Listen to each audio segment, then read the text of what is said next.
Hey everyone, after getting tired of constantly replacing light bulbs on this Chevy Cobalt, I've decided to hit this problem head on. Let me show you what's going on here. I just turned this car on. It's idling. It is idling at 14.89 volts coming off the alternator. We can see that this is problematic. We should not see anything greater than 14.5. And I'm going to go into the car and I'm going to bring it up to about 2500 RPM. And mind you, everything is still cool right now. The alternator is still cool, and it is jumping up to 14.92. And with the hood closed and driving around and test this again, I'll assure you I could get it up to just about 15 volts. And while a lot of the systems have voltage regulation, and I have a link to a video for the headlights that I replaced that have voltage regulation because I was tired of blowing them out, the other lights and the battery and probably the fuel pump and other things that do not have regulation are getting strained by this over voltage. So we're going to have to pull the alternator and replace the voltage regulator, because clearly the alternator works, but the regulator shot. We're going to pull the alternator, we're going to swap the regulator, we're going to throw it back in, fix this problem. Let's get started. Before you attempt this job, you're going to want to make sure that the health of your battery is okay. So you're going to want to make sure it's fully charged, and when it's fully charged in the car, in circuit, let it sit overnight. If it drains under 12 volts, the battery is no good. You're going to want to swap it out and retest what I did just before. If you still have this problem, we're going to have to get started. We're going to do so by disconnecting the negative terminal of the battery. 10mm socket is used to loosen this nut, which will allow us to remove the connection. Shimmy it back and forth as I pull up, removes it from the post, and I'll situate it some way that it won't accidentally reconnect. Now let's move on to the fun stuff. We're going to start this project with the removal of this big plastic cover up top. Before we remove this cover, we need to clean around the oil cap so we don't dump all that crap into the engine when we remove the cover, because we have to remove the cap. So I'm going to spray it with some cleaner, and then I'm going to clean around the sides first with a paper towel. Make sure that's all cleaned up. Look at that. Now I'm going to remove the cap and very carefully clean around the perimeter and make sure that all that debris is gone. Only then is it safe to attempt to remove these plastics without dumping sand into your engine. There's a fitting here by the oil level check. We lift up to pop it out. Last fitting is here on the back corner as shown. We pull up to pop this one out. The third fitting was in fact the oil cap itself, already removed and cleaned. The whole unit is carefully lifted up and out of the car and put off to the side. Immediately the oil cap is placed right back on. This piece will be stored in a safe place so nobody steps on it until we need it again at the end of the project. This unit will be removed next. It sits between the air filter over here and the throttle body below. This is the air filter. I may elect to remove this too and inspect and change the air filter. Using canned air to blow out any debris around this area. This is where it meets the throttle body. I don't want to contaminate this area. We're just going to clean this up for a sec. There's a hose clamp here with an extended screw, so I'm going to turn this screw to loosen it. There's also a positive stop on this screw when you reach the end. Then we'll remove the hose clamp on the air filter side by loosening it. See a hose going from the engine to this unit. It has two hose clamps on it.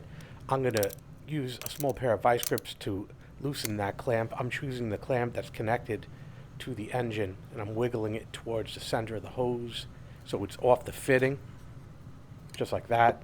Given a choice between the two clamps, I'm not going to choose the one that's plastic on this side. I'm going to choose one that's aluminum on this side. See, right here is a plastic retainer clip. I'm just going to lift up the top with a flathead screwdriver, and once the top is lifted up, I'll be able to remove the entire clip just like this. Here's what that whole clip looks like. We're going to put this off to the side so we don't lose it. Use a flathead screwdriver to very gently pry the hose off of the fitting. It's been sitting on there for years. By using the flathead screwdriver, sort of prying it away so that it disconnects, makes it easier to remove. Being careful not to damage anything. And by doing so, I'm able to simply pull it right off. Now I gently lift this hose out from the airbox and lift the whole unit right off the throttle body, no problem. That whole unit, now being fully disconnected, is lifted out from the car.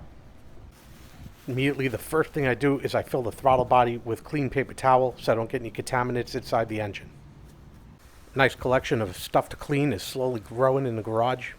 Take a quick moment just to remove all the foreign matter I found under here thus far. And then I'll blow out the rest of the crud with air just to remove everything. I want everything clean before I work on this area. Certain areas of the cable dressing had completely disintegrated without rhyme or reason. You see as I'm displaying here. So I went around to the entire engine bay and I had tested the areas, and certain areas, as you could see, completely gone. So I had stopped for a moment and went and redressed all those areas with new cable fittings and taped them together, Super 88. Everything dressed in brand new, really nice. Again, it wasn't heat exposure. Some areas were exposed to even hotter areas, had no effect. I just thought it very strange, but I wanted to cover this issue. So the air filter was also nasty, so I'll clean out that compartment, order a new filter, so it arrives when I'm ready to swap it out. We can now see the alternator fully exposed, having removed all those parts. If this were any other car, we'd be ready to remove it. There is a bit of a challenge on this car loosening the belt, so we're going to do that now.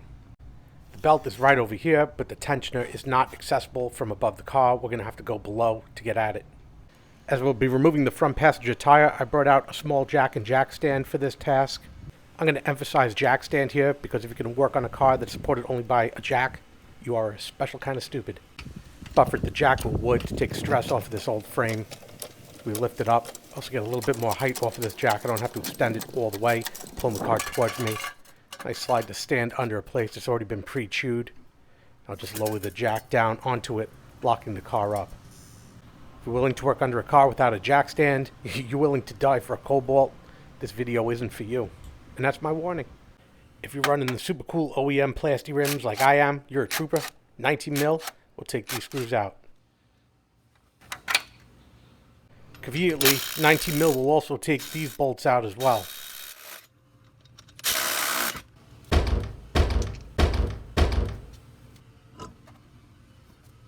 I'm going to cut the wheel all the way to the right. It's going to give me just a little bit more room to work by that access panel. We'll be removing this panel next.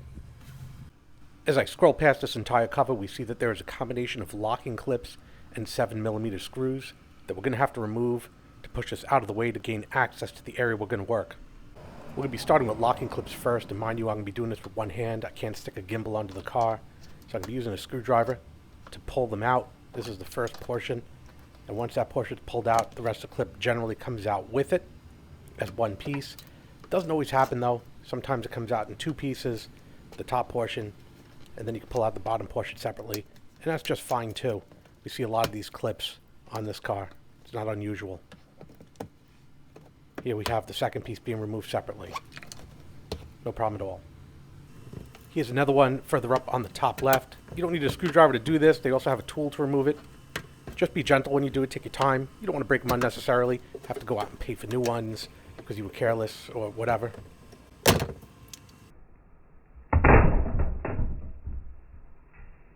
You can see I got lucky right there. And we got another one on the inner well right here just above the 7mm screw. So we're going to pull this out in the same manner. This one comes out in two pieces. Last tab is on the underside, all the way towards the front of the car. We pull this one out, and that'll conclude tabs. We're going to move on to screws after this one has been removed. I demonstrate by giving the whole thing a little jiggle. We see everything's moving along real nice. We'll remove the first of our 7mm screws. This one is the one right in the wheel well area.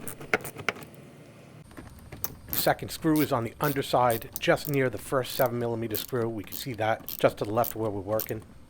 With this screw removed, we're ready to pull away the cover.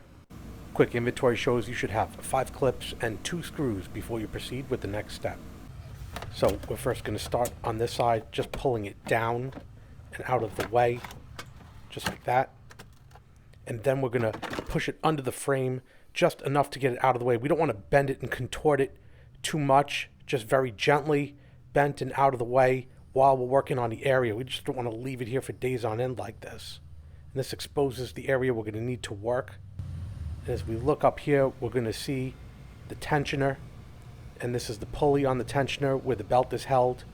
And right over here in this section, highlighted for you, is the 3/8 fitting that we're going to put the tool in order to rotate it counterclockwise to relieve tension on the pulley to remove the belt. If you went to AutoZone to borrow a tool like this, Serpentine Belt Tensioner Tool 27115, you're going to be disappointed. I'll show you why. even though it's got a 3/8 fitting on it, the bar is so long without a break in between, it's simply not going to be able to fit within the 3/8 slot and then rotate at the same time. It's going to hit something, either the front of the car or it's going to hit the rotor. It's just not going to work. The cheapest way to get in the game without spending money like you do this for a living is to buy these two parts separately off of Amazon from Gear Wrench. I'll give you these two part numbers now. Here's the Gear Wrench Universal Wrench for $25 and change. And here we have the 3/8 bit for it for $12.18. So it's like $37 for everything. It's better than paying $70 for a whole set. So I'm going to highlight that 3/8 fitting one more time. We'll put the tool right into the fitting, pushing it up against the belt tensioner, and that's it. Too easy. I'm going to demonstrate the belt tensioner rotating now in a counterclockwise fashion. I'm going to rest it up against this nut now to show that the belt is loose. I find this method useful, especially when putting the belt back on and working with one hand. I release it back in a clockwise direction, and the belt is retensioned. An optional extension could be added to this Gear Wrench part 368071 to make pulling this bar easier. This time I pull the tool far enough forward that there's enough slack on the belt that I'm able to slide the belt off of the pulley. Once it's off the pulley, I slowly release the tool back, and now the belt is off. From the top side, I slip the belt right off of the alternator pulley. The alternator has two cable connections. One is visible here, but I feel it's just too hard to reach while the alternator is mounted, so I'm going to wait till it's deinstalled to pull those connections. There are three 13mm bolts holding in the alternator. There's one, there's two, and there's a third one all the way down here. Let's see if we can see it. There it is, way down there. We're going to remove those now.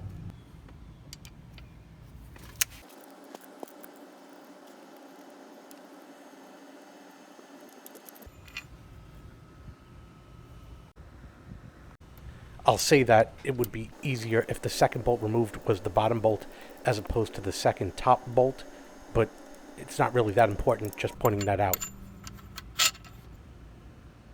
Reason is if you save the bottom bolt for last, as you're loosening the bolt, the whole alternator's falling on you while you're trying to do this.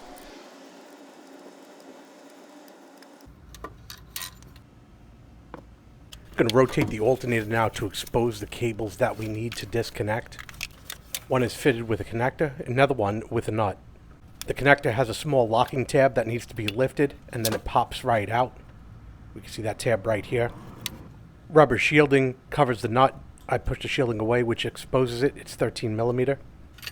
Break it loose first with a wrench, and then once it's loose, I just spin it off with my fingers.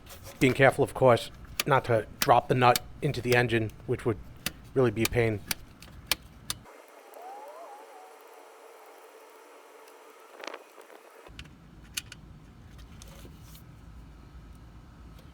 Connector's pulled off the stud, and we'll just leave it here to hang. We'll now start negotiating the alternator up and out of the car, moving the water hose out of the way.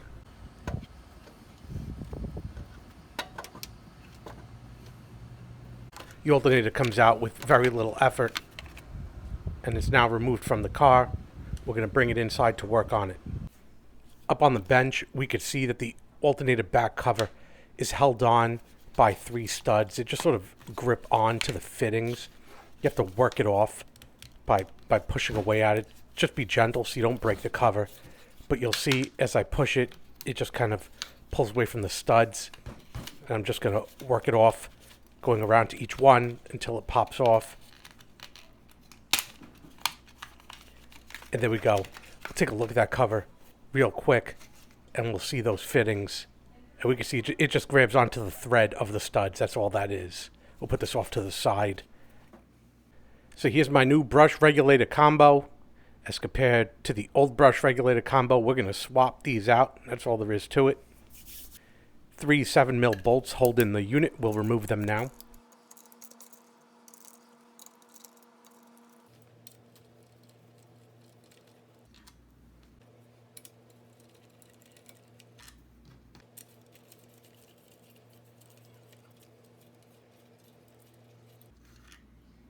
Then we'll just lift the assembly right off. Take a look right quick. The brushes themselves don't look terrible. And for the mileage, not bad. There is a lot of dirt and carbon around the commutator from all the use. We're going to clean this up. Then we're going to clean it up also with some electronic cleaner. We'll do that now. I'm going to use a brush first to remove all of the loose material and dirt before I use the spray. Also, I use some Q-tips to get some hard to reach places.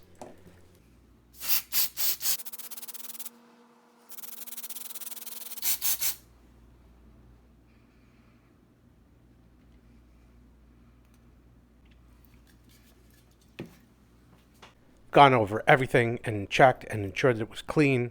The face of the commutator is clean. It's still serviceable in good condition. Pull the protective cap off the new brushes and show you how we're going to install them now. With the alternator in this position, I take that protective cap and put it over the commutator just like this. And now I'm able to lower the unit into position without worrying about damaging the brushes. And I push it down and lock it so it seats down in a position nicely. And then I pull that cap out and begin tightening in the 3 screws.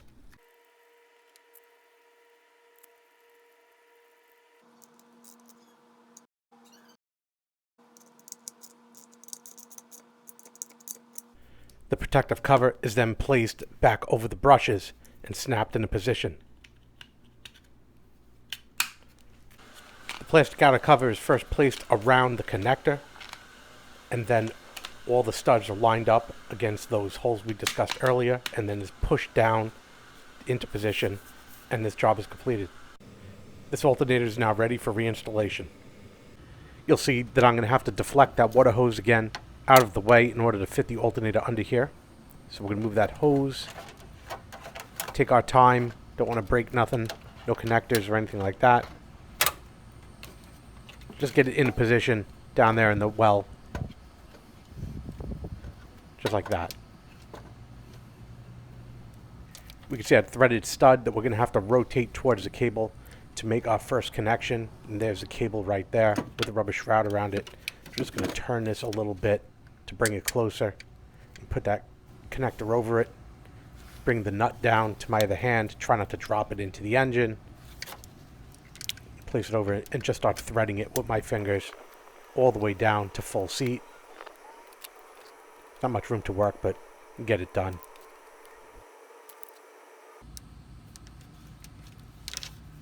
Then we'll come in here with the wrench and we'll snug it down nice and tight. We'll bring that rubber shielding back over the nut. Make sure it's completely covering it. We don't want to short out anything. Take your time, ensure that this is done correctly. Now I'm going to rotate the alternator up into its mounting position. That is to say, so that the mounting points of the alternator line up to the brackets there on the motor. This connector I'll put on after I've got the alternator mounted. I'm just going to move it out of the way for now so it doesn't break. And I'm going to drop in the bolts one by one, just finger tighten them in.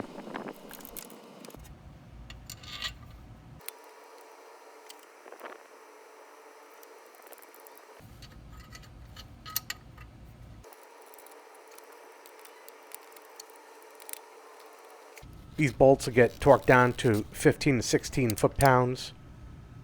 Now I just need to carefully lift that serpentine belt up and over onto the pulley.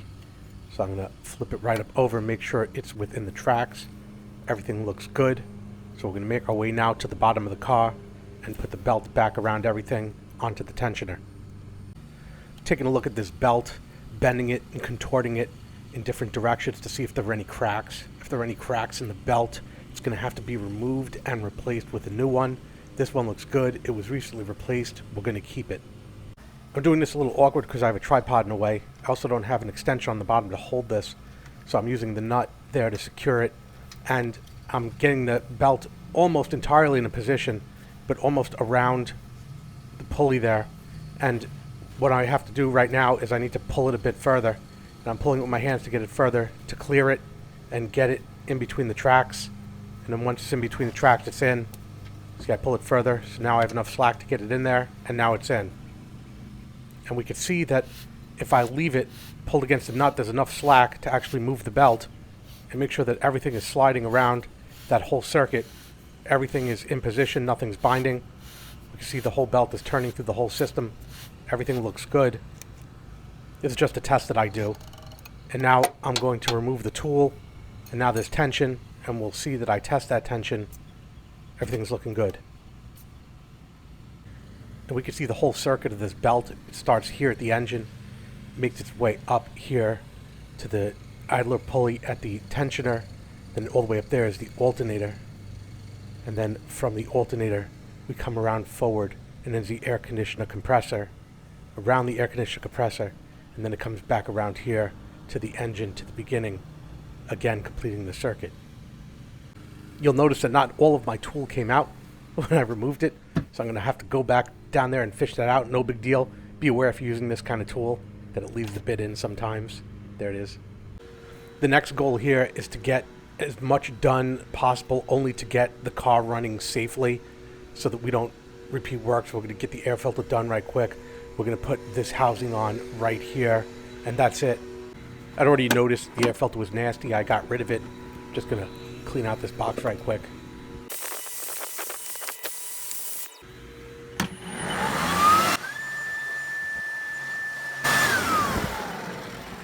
I use the AC Delco ones because all the aftermarket ones seem to fit pretty terrible. They seem very hard to close the cover when you put them in.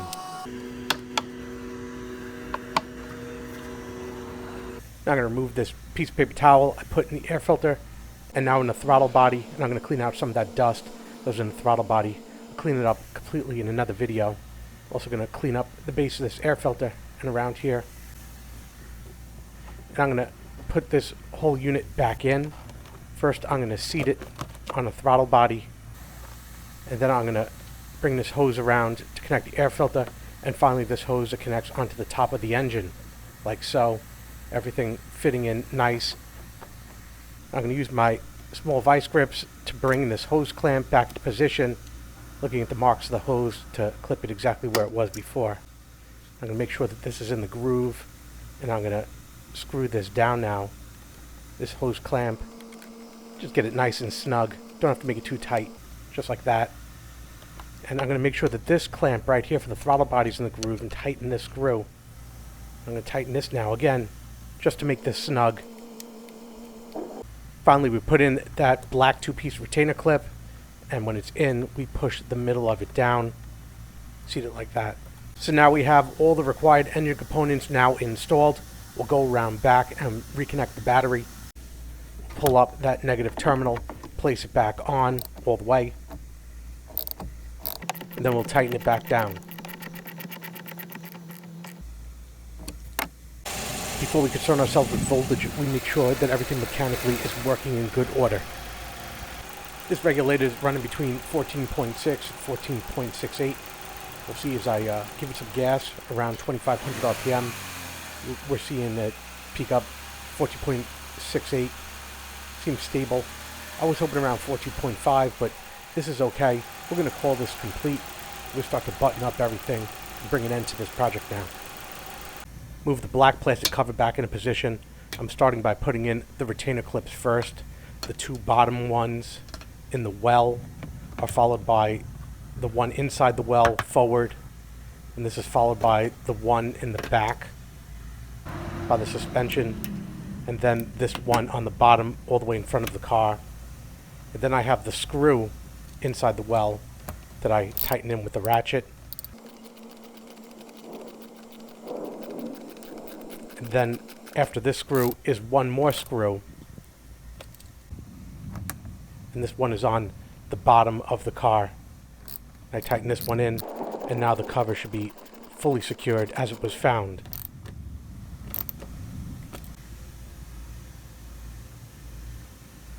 So now I'm going to rotate the steering wheel back to the center position to put the tire back on the car. So I'm going to place the tire back on now. I'm just going to put this instruction in. There's people out there who don't know how to put on a tire correctly, so we're going to go through this. I'm going to twist on the lug nuts, and then I'm going to shimmy the tire to draw out the slack. I'm still twisting the lug nuts on by hand. And I'm going to take my tool, it's a electric tool, percussion, and just draw the slack out a little bit. I'm not trying to over tighten them because I just don't want it to be slack before I lower this tire back onto the ground. And with my jack, I'm going to raise it up so I can pull my jack stand out just high enough to clear the jack stand from the car. That's all. Pull it out, drop it down, nice and slow. Now pull the jack out. I'm going to set my torque wrench to 100 foot-pounds. And once that's set up, I'm going to tighten these bolts in a cross pattern progressively till they're all set up to that torque. And then I'm going to recheck them. And once I'm satisfied, we'll be ready to put the cover back on this wheel. So I'm going to place the cover over, looking at the valve stem as a guide. Sit this over. I'm going to screw these plastic nuts on by hand. Remember, this is all plastic, so you want to be careful with this. Once I got them in, I'm going to turn it in with a socket again by hand. And then once these are all turned in by hand, I'm going to go and I'm going to get a ratchet, okay? But with the ratchet, I'm just going to go and snug them down. Just very gently. I don't want to crack them. And that's it. The wheel is back on. We'll be putting on the engine cover now, so I'm going to remove the oil cap. I'll lay the cover down in position using the cap for alignment. I'll snap this first piece in by the oil dipstick. You'll feel it pop in when you push it in. There it is. After that, I'll put the cap back on and lock it down. I'll snap this fitting in on the rear over here. And that's it. This engine is all back together. This project is over, and we got a new air filter out of it too. We pulled the alternator, we replaced the voltage regulator, we spent $33 to do this, saved a significant amount of money. This is stuff that you could do in your driveway without paying a mechanic to do it if you have the correct tools. Hit that like button down below, it helps me out a lot when you do. Hit that subscribe button for more videos. Again, I hope you enjoyed this video and found it helpful. Thanks for watching. Thanks for watching. Would you like to reply?